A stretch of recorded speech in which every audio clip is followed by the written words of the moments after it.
Seltzer Kings. Podcasts.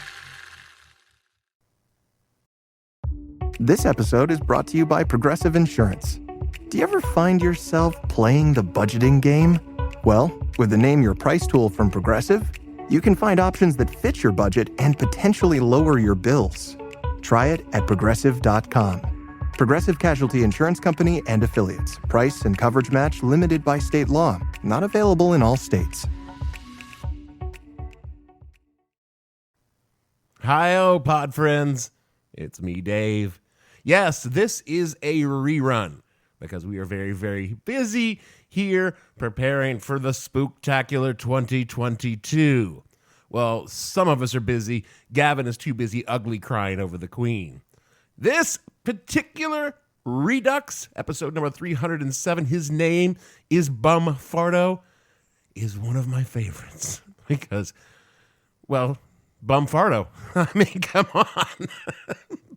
That's the guy's name. That's what they called him.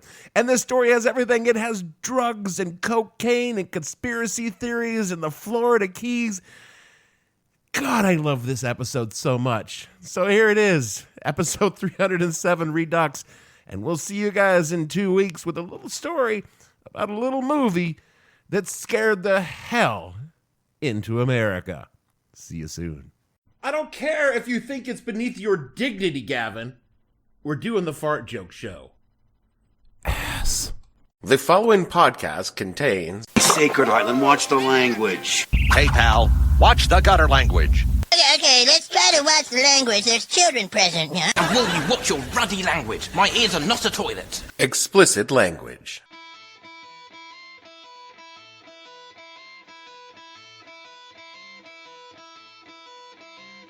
Hello and welcome to the podcast that asks a simple question. When you got busted selling cocaine out of your official fire department vehicle, what the hell were you thinking? I'm your host, Dave Bledsoe, and this is episode number 307. His name is Bum Farto edition of the show, where we talk about the scandal that rocked the Conch Republic to its core, meaning they made a lot of jokes in Key West. Stay tuned. The What the Hell We Thinking podcast is brought to you by Jimmy Earl's Bait Shack, who wants you to know we are definitely not a drug front. Sure, when you're looking for fine baits and lures for your flatboat trip out to the Keys, you can find places with bigger selections of stores that are not falling apart and in danger from burning down on a warm day. But that doesn't mean Jimmy Earl's is a thinly veiled cover for selling illegal drugs, and frankly, we're offended by your insinuation. Sure, we have only a very small inventory, and much of it has actually been dead for years, but you could still fish with it if you wanted. And there's no reason to assume that just because we are only open a few hours a week, we are secretly using the shop conveniently located on the water as a location to move shipments of cocaine and marijuana into the United States, and you should be ashamed of yourself for thinking that. Jimmy Earl's Bait Shack, definitely not a drug front. If you mention Key West, Florida, to most people, they'd naturally think of fishing, maybe Humphrey Bogart. But some of the people who live in Key West, including a few who help run that town, are now under arrest for allegedly adding another dimension to the city, trafficking in drugs. Fred Francis reports. The Key West fire chief had been under investigation for allegedly trafficking in cocaine. State agents say Chief Joseph Farto was selling the cocaine from the front seat of his fire chief's car. Under Florida law, vehicles used for that purpose are seized, so agents impounded Chief Farto's car. They also seized one of the wreckers used to tow the cars of other suspects, saying they have evidence the wrecker was used to transport drugs. One of those arrested was Key West City Attorney Manuel James, the son of the city police chief. Young James, charged with delivering and conspiracy to deliver cocaine, is also the community's leading defense lawyer. James and 14 others were held in $25,000 bail each, but one of the city's two bail bondsmen is in Philadelphia. The other was arrested in the drug bust, so all but one of the defendants remain in jail. The arrest produced almost a carnival atmosphere in this town of 40,000, where some spectators say it's as easy to buy cocaine as a slice of key lime pie. Fred Francis, NBC News, Key West, Florida. There was a time when I strongly considered chucking it all and just doing a Jimmy Buffett. Clothing optional Jimmy Buffett cruise. No. I was going to take all my money and run off to the Caribbean to live on the beach and never come back to the States. I just got out of the military and I had about 35 grand in my pocket, and I thought I could live off that until I got my own little beach bar up and running, catered to American tourists fresh off their cruise ships and looking to slum it like a local while feeling comparatively safe. You know, that could actually work. That's what I thought, until I started looking into what it would take to do something like that, and I discovered that even in the Caribbean, it would be nothing like the movie Cocktail, where Tom Cruise lives the idle life pouring booze and fucking rich women. It would actually be, work. Also, it would take all of my money just to get it up and running, meaning I wouldn't be able to spend much time living the island life. So I decided not to run off to the islands. My other big idea at the time was I would take my money and invest it in a consulting business. That sounds reasonable. I would buy and train my own drug detector dog and then offer my service to the drug cartels. If my dog couldn't find their drugs they were trying to ship across the border, then neither would the customs dogs, thus ensuring their shipments got through. That sounds, insane. Well, sure, to the layman, but I figured it'd be a nice little gig with very little risk on my part. I wasn't actually touching the drugs. I was simply providing a service.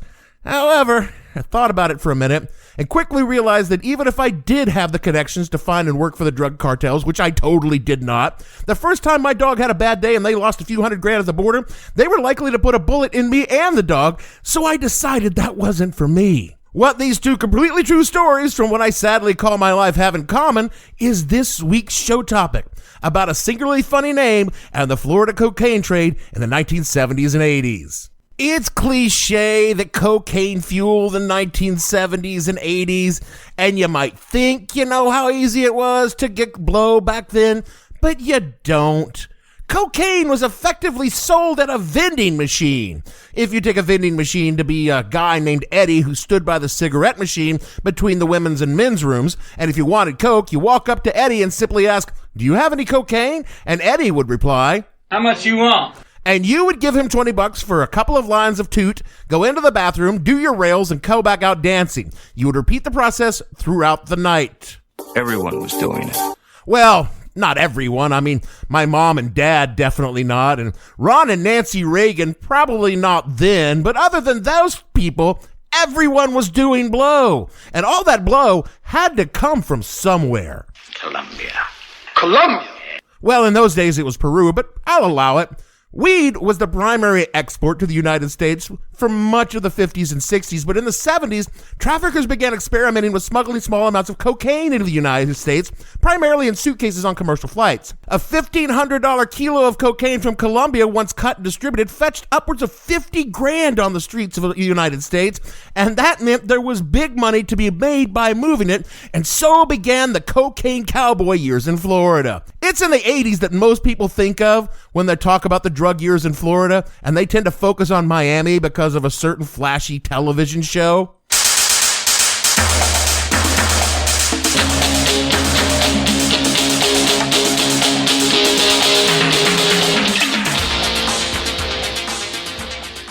And look, Miami Vice made for great television. The cars, the clothes, the bikinis, Don Johnson's yacht with an alligator on it. God damn, those were good times. But in the 1970s, it was the Florida Keys that were the entry port for the majority of all South American drugs. It started with weed and rapidly evolved into cocaine. It was an article on Reason.com which led me to this delightful tale that I'm just about to get into about a guy named Dickie Lynn, a recently released drug smuggler from the heyday, when he told CJ Sierra Mella, quote, "This area has been a smuggler's paradise for as long as there's been contrabands to smuggle. Longtime Keys residents will tell you about taking John boats out as teenagers to look for square groupers, a joke term for stray bales of dope that sometimes drifted into the mangroves after drug runners threw them overboard while fleeing the Coast Guard and other authorities. Locals like Lynn soon discovered that there was an obscene amount of money to be made using their knowledge of the local waters to run pot. Back then, the tools of the trade were a fast boat, steady nerves, a friend with a radio scanner to keep an eye on the military and law enforcement chatter, and a roll of quarters for the payphones. You know when Jimmy Buffett says, "Rule my world from a payphone," Lynn asked, referring to a line from the song One Particular Harbor? That's what it was, unquote. And by 1975, Key West was essentially Mos Eisley spaceport for the drug trade. He's not even trying to hide it, bro. People moved weed in and out of the Keys, and the local government not only turned a blind eye to what was going on, but actively assisted the smugglers in their endeavors. No one was prosecuted, and it was becoming increasingly clear that the local government was, for lack of a better term, Part of it!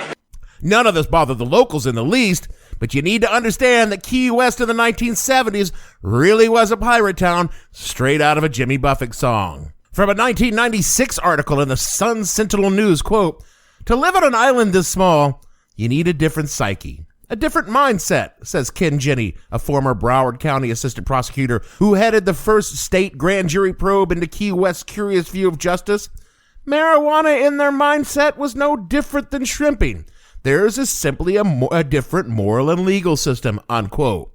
Unfortunately for Key West, the rest of Florida did not work by pirate rules, and it wasn't long before Tallahassee, the state capital, took notice that Key West was doing its own thing just a little too blatantly, even by Florida standards.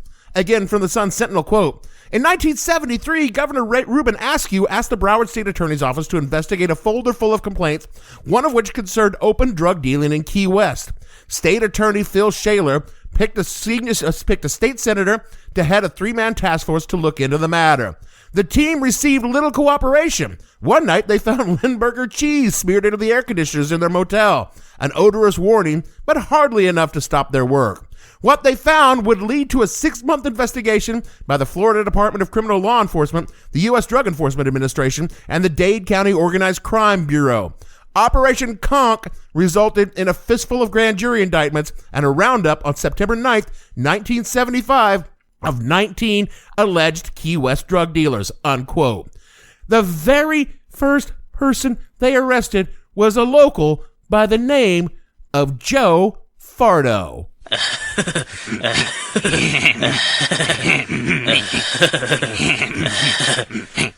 Of course, no one called him Joe. He had a nickname that stemmed from his childhood habit of always bumming around the local fire station, so everyone in Key West knew Joe by the nickname of Bum Farto.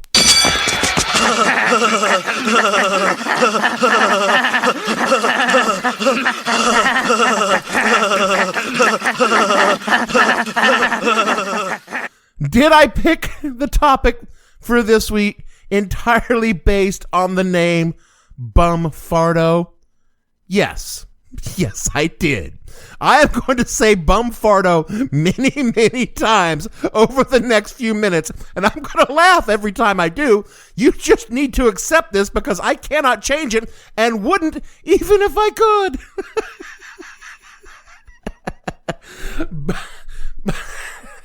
Back to the Sun Sentinel, quote, "Joe Farto grew up in a wood frame house across the street from the Key West fire station. He idolized the firemen, who gave him the affectionate name Bum. Farto's first job was with the Lopez Funeral Home, and by the time he was 22, he was also working as a nozzle man with the Key West Fire Department. In 1964, he was named chief.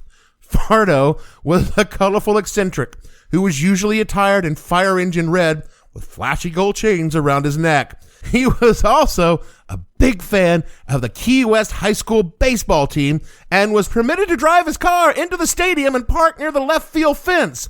There, he would light a candle and place it on the car's fender. Steeped in witchcraft, he believed that his ritual would bring luck to the Fighting Conchs," unquote. You see, in the 1970s, the U.S. Navy, long the island's biggest employer, drew down most of its forces and the Keys economy tumbled. So the selling of weed, much of it plucked from the surrounding waters, became a way to make ends meet for a lot of people in town. And it wasn't long before Bum began to sell the sweet, sweet green, often from a bench outside his Key West fire station.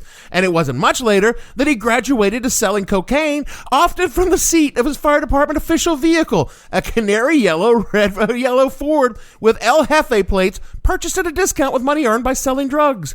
In August of 75, an informant introduced Bum to an undercover agent who offered to trade him a diamond ring for an ounce of cocaine. Bum Farto loved jewelry.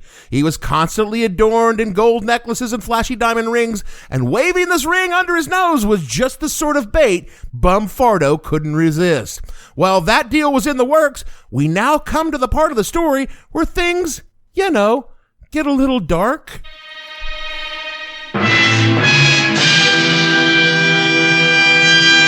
Nope, still not bored with it. The informant who set up the sting with Bum Farto was found dead, given a hot shot, a lethal injection of heroin, drain cleaner, and battery acid, and then shot twice in the head. Just to be sure. A short while later, Bum Farto finally completed his drug deal with the undercover, exchanging an ounce of cocaine for that shiny, shiny golden ring, and set the stage for Operation Conch to go into action. Dozens of agents flooded into Key West disguised as, I shit you not, karate enthusiasts in town for a match, and on September 9th, 1975, the arrest began.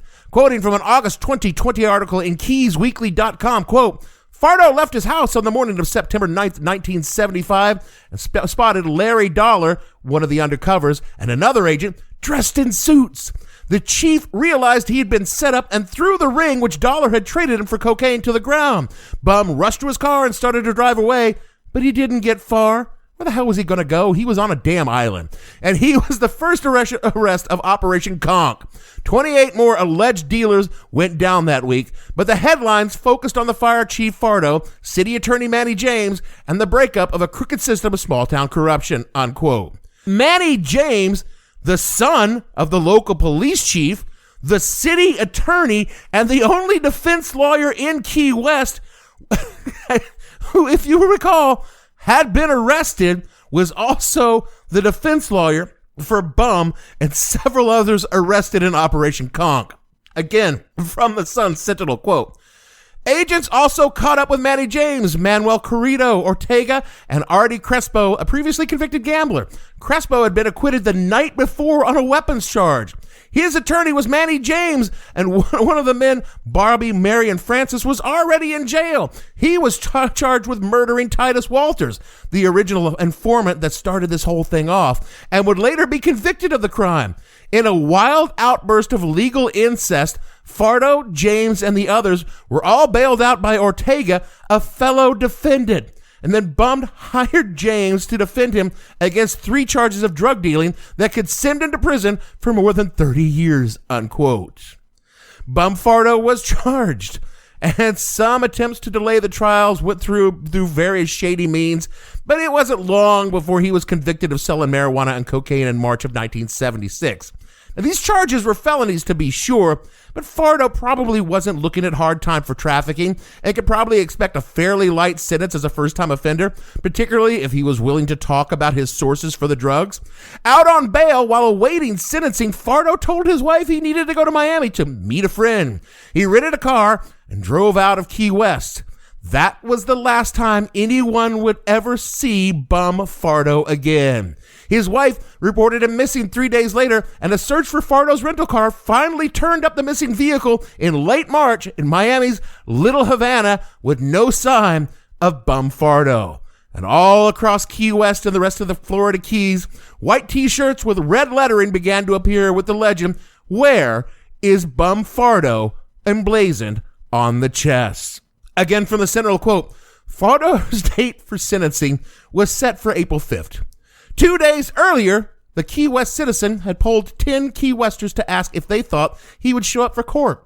2 thought he would appear, 6 believed he'd fled either to South America or Spain, and 2 believed he had met with foul play to keep him from, quote, squealing, unquote. I think a contract was put out on him and he was lured to Miami on some pretense or another and killed, said one of Farto's fellow firemen. On sentencing day, Judge William Larner Rose asked if Farto was in the courtroom. Hearing no answer, he declared Bum Farto's $25,000 bail forfeited and swore out a bench warrant for his arrest. The FBI failed to find him. Rumors that he'd been seen in Costa Rica proved groundless. Time dragged on, and his wife, unable to collect on his insurance or pension, went on welfare. One report tied Farto's disappearance to the mafia in Tampa. Other sources believed he was a victim of Colombian drug lords. Farto's attorney and fellow defendant Manny James was acquitted of all charges. He left Key West and lived in grand style for several years in Eleuthera and the Bahamas. Then in the early 1980s, James was convicted of the Florida Panhandle on a single count of drug conspiracy, unquote. So, we're left with the question, pod friends. Where is Bum Farto? Sure, the obvious answer is he either skipped bail or more likely was murdered by his smuggler connections to keep his mouth shut. That sounds almost plausible. Of course it does, but if this story were simply that, would I be doing an episode about a guy who has a funny name, which I am totally not above doing, and honestly that's what I thought I was doing when I started researching the topic? But like with so many other stories we cover on this podcast, as you peel back the layers and get further and further down the rabbit hole, you discover that maybe the simplest explanation isn't what happened. What if? Just what if? There is more to this story. Would you like to know more? Bum Farto was also known in Key West as El Jefe, and he was, according to some, heavily involved in the politics of Key West's notorious neighbor, Cuba. Key West is long a staging area for CIA-backed Cuban rebels, and the jumping-off point for the Bay of Pigs, and on the tip of the spear during the Cuban Missile Crisis, and Bum Farto was an ardent anti-communist. Again, from KeyWeekly.com, quote, "An El Jefe cloaked in the red of communism sent thousands of exiles across the Florida Straits. But according to sources, Bum Farto greeted countless hundreds of them. Bum was Key West El Jefe, cloaked in the red of his leisure suits and armed with a dedication to help Cubans suffering under Fidel Castro's rule. With his friend Arturo Coba, Bum Farto became an unofficial welcome wagon for Cuban exiles. He provided food and hydration, helped relay news of their safe arrival to family members, and arranged for medical assistance through his hospital connections. Bum helped the exiles find jobs. He helped them start a new life. Bum Farto was life support to strangers in a strange land."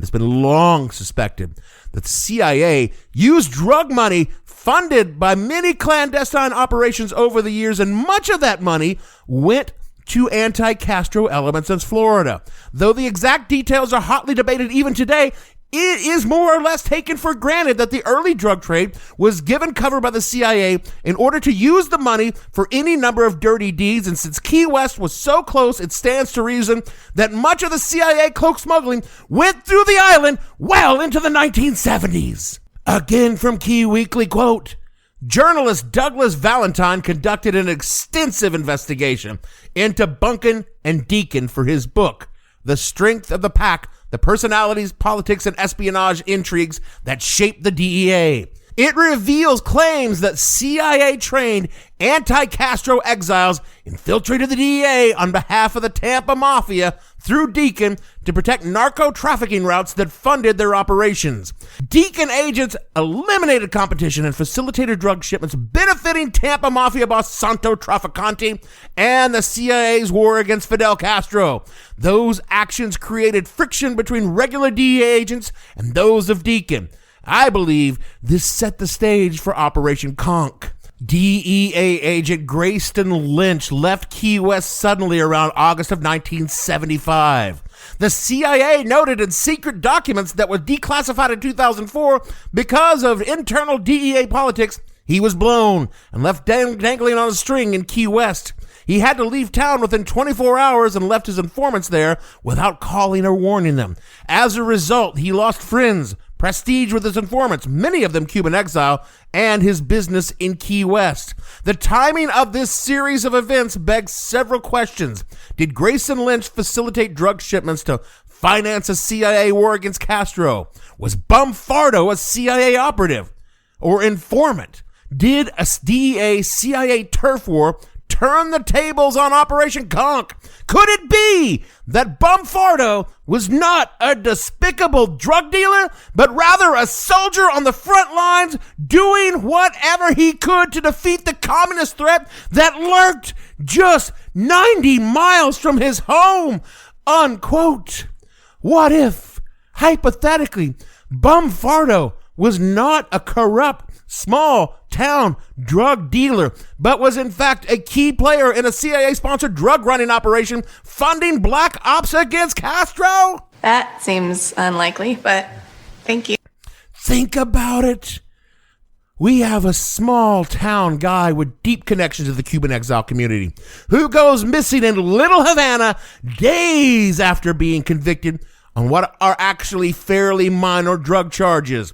Is it more likely that Bum Farto jumped bail and disappeared into the islands for a life on the lam, leaving behind his wife and family, or the nascent drug cartels would whack a fairly minor player in a small town in Florida, or that Bum Farto was caught up in a web of the mafia, Cuban exiles, and the CIA and was killed to keep his mouth shut after a state investigation convicted him on low-level drug sales? I'm just asking the questions.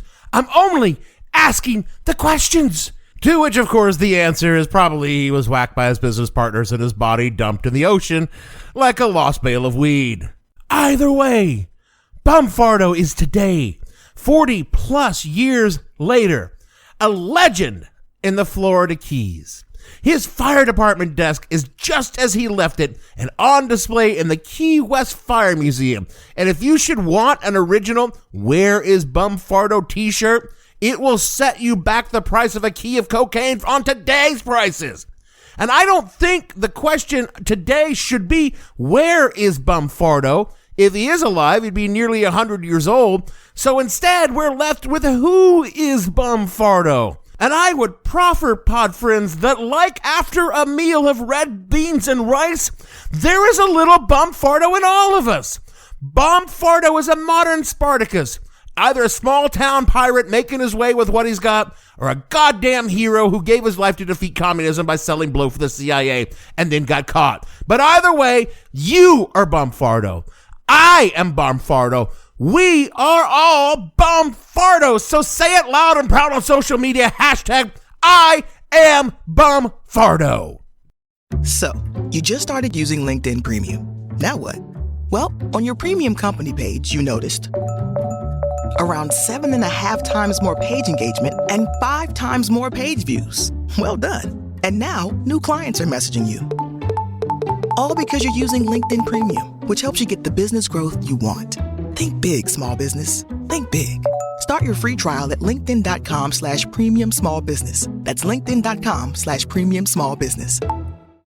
Did you know that parents rank financial literacy as the #1 most difficult life skill to teach? Meet Greenlight, the debit card and money app for families. With Greenlight, you can send money to kids quickly, set up chores, automate allowance, and keep an eye on your kids' spending with real-time notifications. Kids learn to earn, save, and spend wisely, and parents can rest easy knowing their kids are learning about money with guardrails in place. Try Greenlight risk-free today at greenlight.com/Spotify.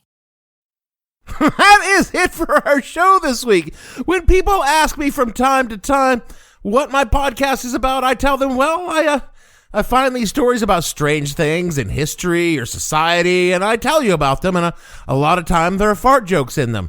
And they think I'm kidding. Well, me and Bum Farto know the truth.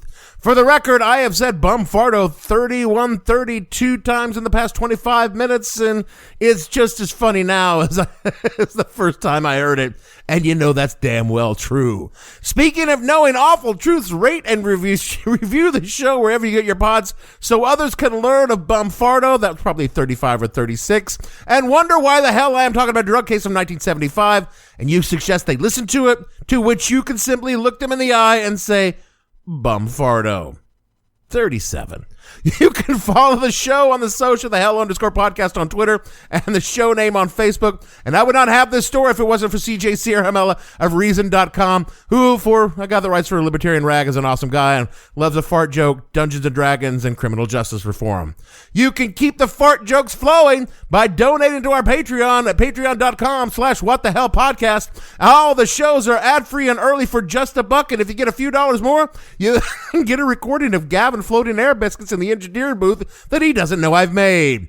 All of the shows are at whatthehellpodcast.com, and we are a proud member of the Seltzer Kings Podcast Network, who honestly did not expect a Bum Farto joke 38 times when they signed us up. So, for me, Dave, you know what that sound means, Bledsoe. Producer, oh my God, he's had beans, Gavin. And all the fictional farters on the show, we want to say, here's to you, Bum Farto, wherever you are. We'll call that an even 40. We'll see you all next week.